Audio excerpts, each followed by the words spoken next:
And we've got John on the line now. John, how are you? G'day, Sean. That tunnel, that's just crony capitalism. Ah, okay. Why do you say it's crony capitalism? Well, infrastructure is an expense, unless you would have been better off if you hadn't done anything. Well, if we hadn't done anything in our lives and as a country, we wouldn't be a country, John. No, but the point is that it's not an investment; it's just an expense. No, it's not, John. It's an investment in your future, in your infrastructure, in getting around. No, but technically, if you haven't actually, it's an investment if you were just as well off if you hadn't done it. Yeah, but are you? And that's the question, but the point I'm trying to make is it's crony capitalism because they all who are the cronies, John?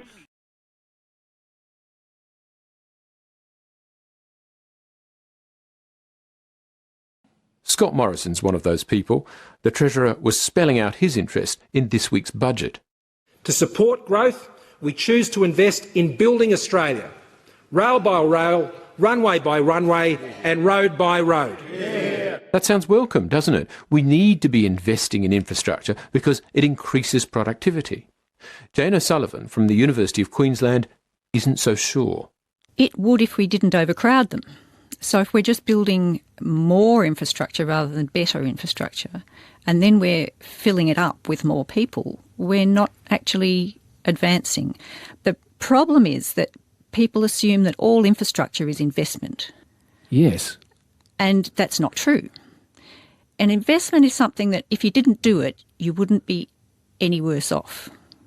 A recurrent cost is something you have to do in order not to go backwards. So if we're adding 350,000 people to Australia every year, clearly if we don't provide any more infrastructure, we're going to be worse off over time.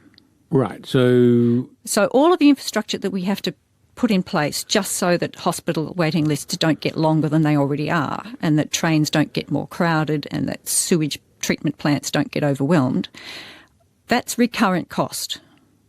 That's running in order to stand still. So all of that is bad debt if we're actually borrowing to pay for it, which the state governments to a large extent have been. This takes a bit of thinking about. Jane O'Sullivan's framing this in a way that you may not have heard before. To follow it, you have to pay attention. The key there is that a lot of the things that we spend money on are durable. And so we're spending a certain amount of money this year, but we're actually enjoying the services of all of the infrastructure and equipment and even the professional trained people that we've put in place over years. So if we think about infrastructure lasting for around 50 years, then each year, in order to maintain the turnover of that, we'd only be having to pay for about 2% of it. If our population's growing at 1% per annum, we suddenly have to buy 3% of it because we've got 2% for the turnover and 1% in order to expand it to hold 1% more people. So we've gone from 2% to 3% that we're paying for. That's a 50% increase in how much we need to spend on infrastructure. So if we're growing at 1.5% per annum, which Australia has been doing lately, that's like a 75% increase in the bill for infrastructure.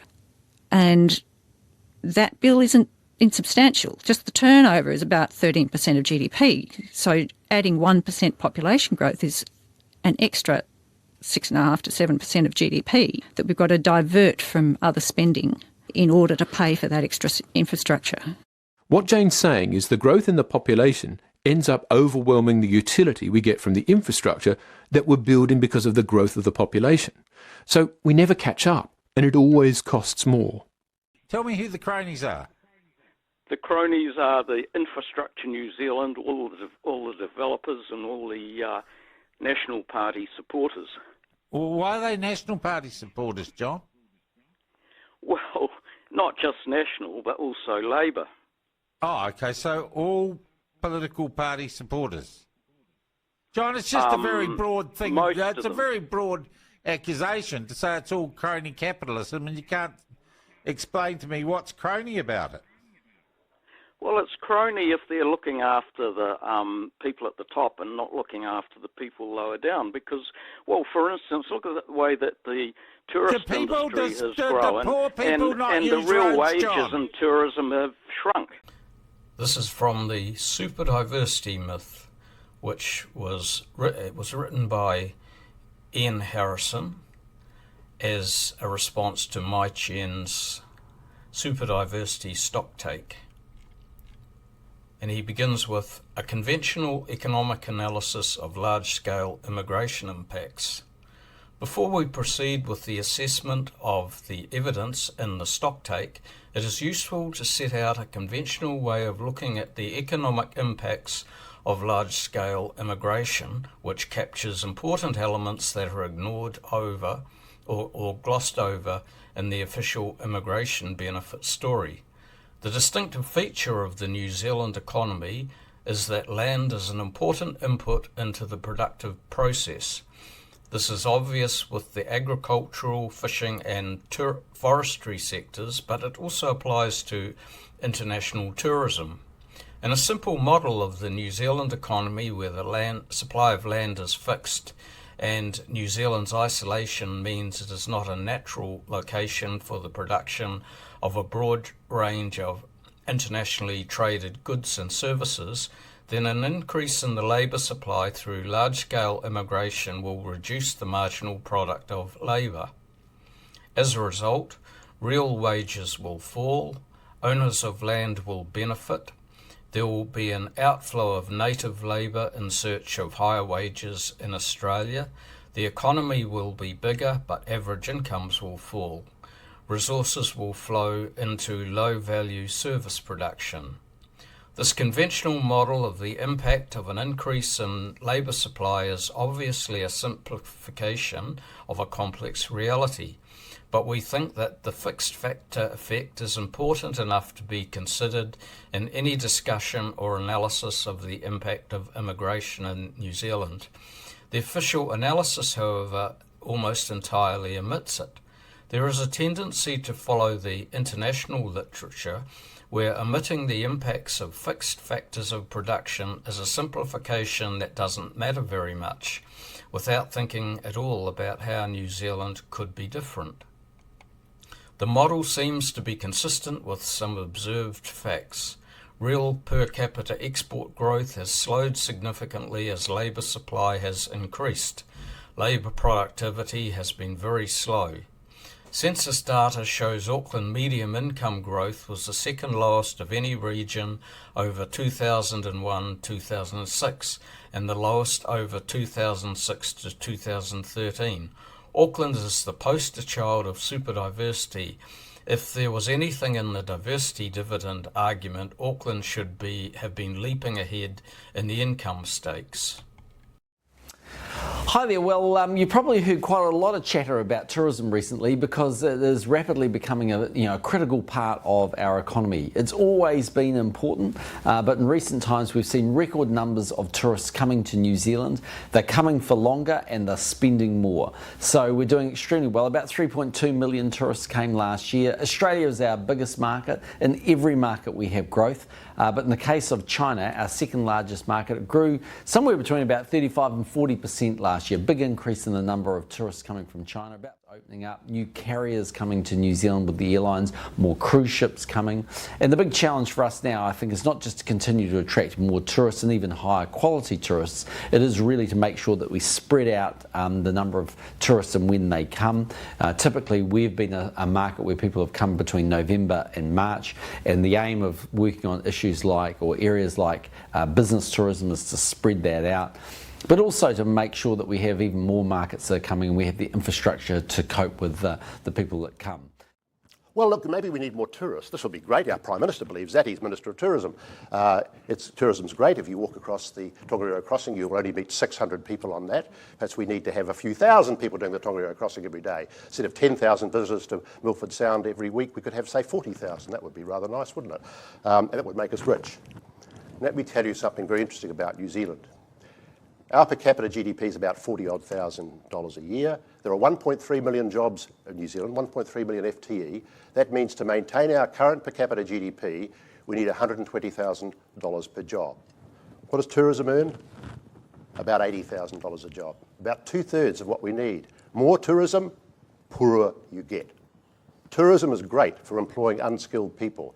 It is absolutely not a route to prosperity. The wine industry, of which we're so proud, $90,000 a job.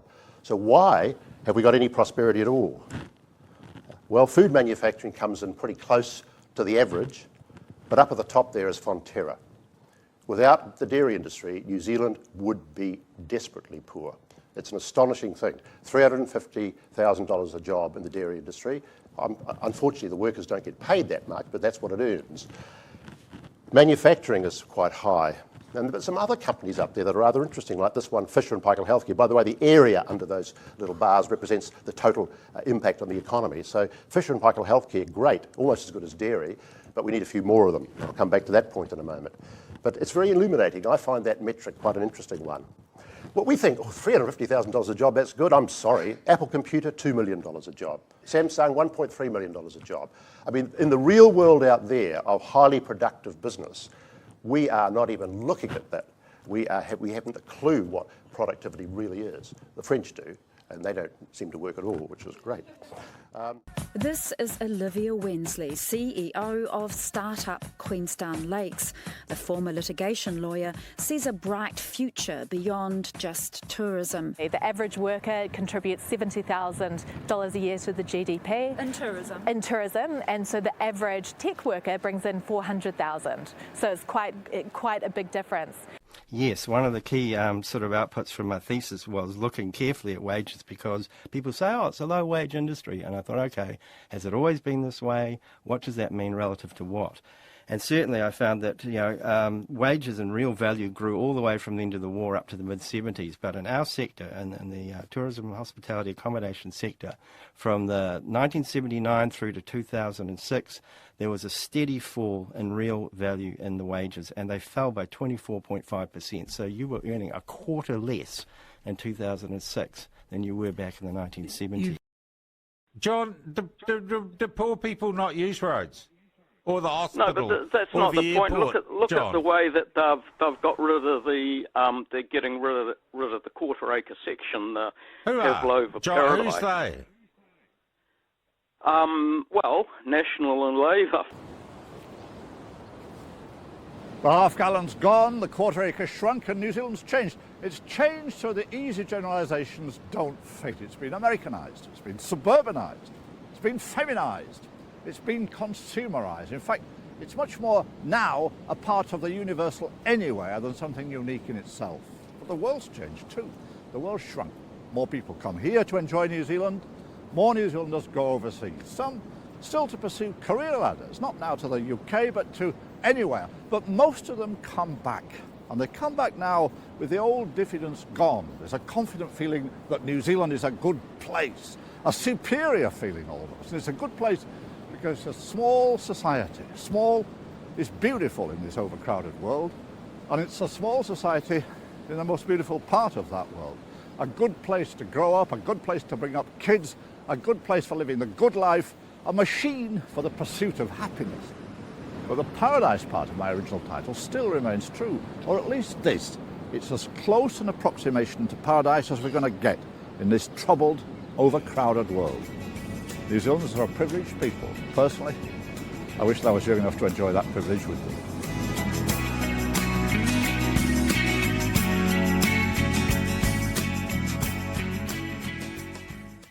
Immigration between 2013 and 2018, this country gained 260,000 new residents via net migration. That's huge. It's never been experienced. It's 3 times higher than the UK experiences per capita. It's almost 50% higher than Australia. Thank you. So just some of the detail, which I'm sure... Oh, sorry, Nicola. Yeah. That's all right. Today is a good day. New Zealand's 2 major political parties are joining forces to announce much-needed and long-awaited changes that will make it easier to build new housing in this country. Labour and National are standing together to say an emphatic yes to housing in our backyards. For a start, John, I just think you're throwing around a lot of political catch cries without really knowing what you're going on about, mate. Oh, well, maybe. Yeah. Not maybe, definitely, John. Crony capitalism, Labour, National, quarter plate, paradise. John, just have a cup of tea. What's John's point? Yes, that was kind of the question of this text. That's exactly what I was trying to get to. I don't think he had one. Sean, the argument could be made that not building the tunnel is crony environmentalism. Well said. Sean, Manapuri Power Station is underground. It was commissioned in 1971 and still going strong. It's located in Fiordland. Fiordland gets more than the odd quake. The men working 700 feet underground don't even feel the earthquakes. Sean, tunnels are okay. Oh, it's like Love a Tunnel show this morning, isn't it? Paddy says this guy is an idiot. Are you talking about yourself, Paddy? Yeah, look, I did quite like that chat with Nick. It made me think. Too many Johns in this country. Imagine if thousands of Johns colonised New Zealand. We would still be on mudfoot tracks in case, so Dibs made money out of building something better. Don't be a John. That's Hugh from Hokitika. Morning, Sean. Every time I hear New Zealand politicians talk about infrastructure, all I can think about is the Simpsons monorail. Cheers, Jamie. Tony, how are you? Oh, hey, Sean. Thanks, mate. Make it quick for you, I think. Yeah, look, great. The good news is straight up, the tunnel's not going to happen, so I guess I shouldn't get too worked up about it. But I think your last caller, it sounds awkward, but I think you made a terrible way of making his point. But can I just try making his point again? Because I was going to call earlier about it. Give it a crack, Tony. Awesome. All right. Well, just going quickly to say that there's three pillars of this government. Two pillars I think are doing a great job of surgically holding up the government and doing clever, intelligent things to get the economy going back without blowing the budget. And then there's one pillar of the government that has, let's call them National, who seem to just be a bit bombastic. And so, for example, Simeon Brown, with all the great transport, has effectively said the solution to everything infrastructure is big motorways and doing a huge tunnel when we can't afford the police and the police are disappearing to Australia. And with his crony capitalism, I was actually going to make the point that the Nationals seem to be beholden to the trucking lobby and the real estate lobby. And when you look at what's important for infrastructure, you've got to have a bit more imagination and nuance for infrastructure. There's a lot more infrastructure than a big shiny road from east to west, the Eastern Link up in Auckland, or the one, going through Wellington. So I just think that there is a point where they are beholden to the real estate industry and the trucking lobby. They seem to get whatever they want. And the problem is we're burning through money. We all know we're burning through our money at the moment. So I think if they were a bit more surgical about infrastructure, rather than just going, oh, look how cool and shiny that is, I think it's actually a little bit immature of Simeon Brown, and I think a lot more pain needs to go home. I think you've made a better point than John. Tony, thank you for your call. It is 8:31. Let's go to the news.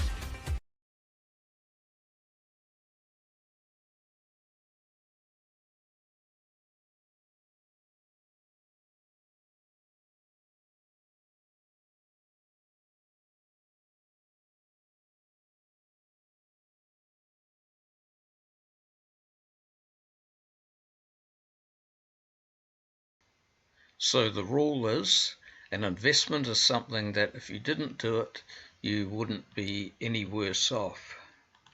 Now imagine that, for instance, you're coming towards Ashburton and there's a snarl up in the traffic at Winslow, which is 9.7 kilometres from Ashburton.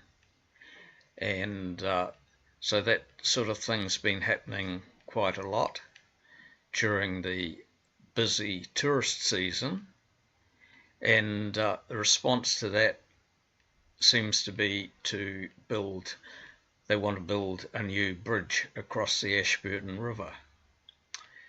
So that's an example of an expense because the old bridge was adequate before the increase in tourism, before the increase in population. If they were just replacing the bridge because it was getting old, that would be an expense. If they were just building a better bridge, that would be an investment.